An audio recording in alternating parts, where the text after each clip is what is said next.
talks while I drive. On this episode, I think I'm going to discuss, by the way, I just got done with a workout, so I'm tired, but I think I still got some of that caffeine energy in me, so hopefully I can get all my thoughts out before I crash. Not crash the vehicle, I mean crash get really tired and want to go to bed. On this episode, I want to talk about big money in politics, and this is something that Bernie Sanders talks about. It's one of the only things he gets right. How big money in politics totally corrupts politics, and I really wish he was not the only person talking about this, because most of Bernie Sanders' politics I don't agree with, but this is something that he talks about a lot that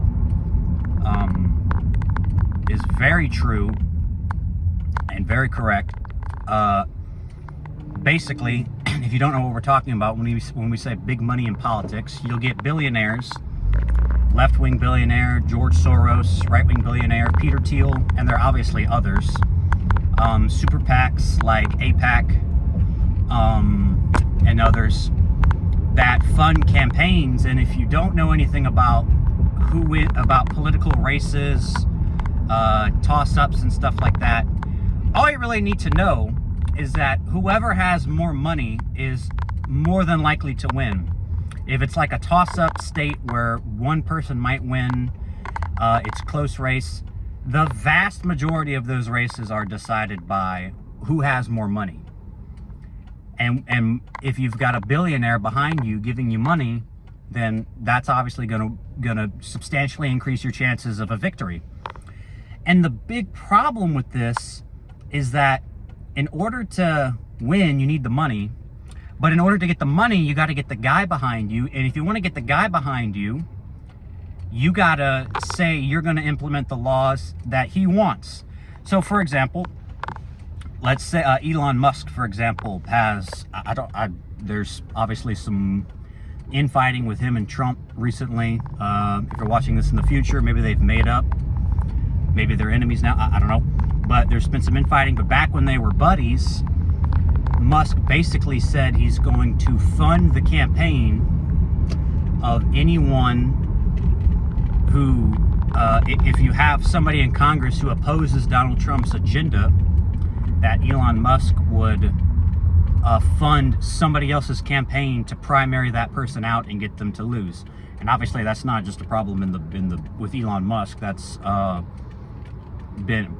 honestly, it's been more of a left-wing problem for a while now. George Soros obviously is one of the biggest funders of left-wing politics. You get a moderate Democrat in there, Soros is going to fund a progressive to come in and take him out. And when I say progressive, I mean largely like a establishment, left-wing talking point Democrat who's just going to vote with them. It really all just depends on who votes with their side the most, not so much what they say.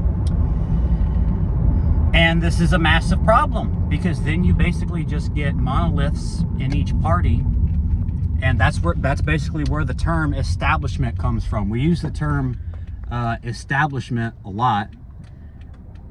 Republican establishment, Democrat establishment. What we mean by this are people who are bought and paid for by billionaires.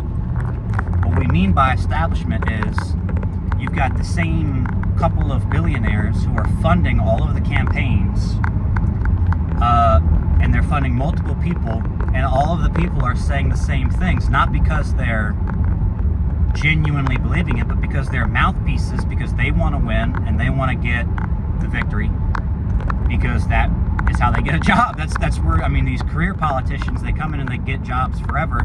That's their job. That's how they get money. It's the money, Lebowski. And I mean, I've been listening to this for a while. As far as I'm aware, the only person that I'm aware of who's been like seriously advocating against this is Senator Bernie Sanders. So thank you for that. You're a geriatric old man. You're gonna die soon, but and also I would never vote for you in a million years. But I do appreciate definitely that you're talking about this. I guess he says some other things too I agree with, but he's definitely correct about this. We've got to get the big money out of politics. And here's the what's really stupid about this is it would be so easy to do. You would just pass a law and make it illegal. And the problem is you've already got so many people in office who are bought and paid for. They're never going to vote for something like that. That's the problem. So what's the solution? Well, the only solution that I can think of is to put it to a democratic vote. So in America, we have a small form of direct democracy where if enough people will pass a petition, they can get an amendment whenever you go vote next. The people can actually directly vote on the law and whether it would be instituted or not. And it's basically one of the few forms of direct democracy that we have in the United States.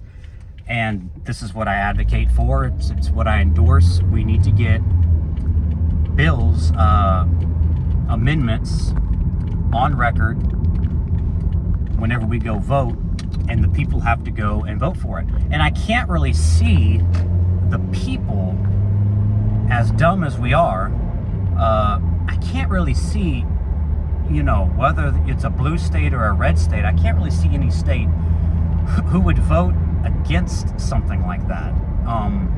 If an amendment comes and says, billionaires can no longer fund, if you make more than $100,000 a year, you cannot give money to any politician at all. Very, very, very simple. There you go. Money can only come from people who earn less than $100,000. We can tweak that, maybe add something differently, but that's kind of the gist of it, right? If you earn that much money, then you've got no business giving to any politician, because then they're just going to do whatever you want. If you promise to give them tons and tons of money. We do have a system, obviously, I think the number is something like 3,600. That's the max one individual can give. But there's obviously no law about multiple individuals being given money from the billionaires to that person. That's where super PACs come in and all this. And so it's just a way to get around it. And so if you implement a law that says you can't do that, and so I don't see any state, conservative or liberal, that would that would vote that down. I feel like that would pass 80-20 or higher, because all it's saying is when you go and vote for a politician, there's very little chance that this person is going to be a mouthpiece for lobbyists and special interests. And this is obviously a good thing. You want your politicians to be genuine. You want some genuine reaction from your representatives. You want your representatives to represent you. That's the whole point in it. We shouldn't have to do these things where we go direct democracy and have to go directly to vote. That's our representatives' jobs. But they suck. They won't do it. So, because all they do is the bidding of the giant elitist corporatists who give them money. And as I mentioned, this is, we hear a lot about, it's a problem on the left and the right. Most of that is ridiculous. Most of that is just talking points. However, this is definitely an issue that is an issue for both the left and the right. Very much so. I've already mentioned a few. George Soros, AIPAC, you got your left. On the right, you've got Peter Thiel, Elon Musk, and you've got many people who are, motherfricker, that guy almost hit me, who are not billionaires, but still have an insane amount of money. And your politicians' campaign, they should really be funded grassroots. It should be from the ground up. It should be people who earn $30,000 a year pitching in a little bit of money, and that's what should get you elected. Now, Bernie Sanders is, I mentioned Sanders a lot in this video. Sanders is obviously also bought and paid for. He's tricked many people into thinking that he's a true progressive populist who speaks his own mind. That's not true. He is totally bought and paid for. He's taken money from pharmaceutical companies, he's taken money from a lot of people. And if you don't believe me, all you got to really do is just check their voting record. So there's the rhetoric, there's what these people say whenever they go in front of the cameras, Then there's how they vote. And when you go and you look and see how they vote, you'll notice that for the vast majority of these important bills, it's usually party line. Why do you think that is? If we've got 100 senators, right now as I'm recording this video, 53 of them Republican, 45 Democrat, 2 independents caucus with the Democrats, that's Angus King and Bernie Sanders. And almost every time they go vote, the vote is 53-47. Give or take 1 or 2, because you got Lisa Murkowski and Susan Collins, who are very moderate Republicans. Obviously, you've got some firebrands in there, and you've got some who are a bit more establishment than others. But the vast majority of the time, it's a party line vote. Why do you think that is? You think that's just because that's what they truly believe? There are people from all different walks of life. There's people from Alaska. There's people from, I mean, obviously, if it's a senator, you get 2 from each state. So, and each state is vastly different. So how is it that these people are voting? It's because they're bought and they're paid. They're mouthpieces for whoever is funding their campaign, and we got to get that out. And then, of course, you got your House of Representatives, which has 435 or something like that, House seats. Now you've got representatives, multiple representatives from each state. And again, almost to the key party line vote. How do you get 220 people to vote one way and 216 or whatever, 215 to vote another way? That just doesn't make any sense to me. You've got all different kinds of people of different ideologies, religions, races, and yet it all comes down to a party line vote. Why is that?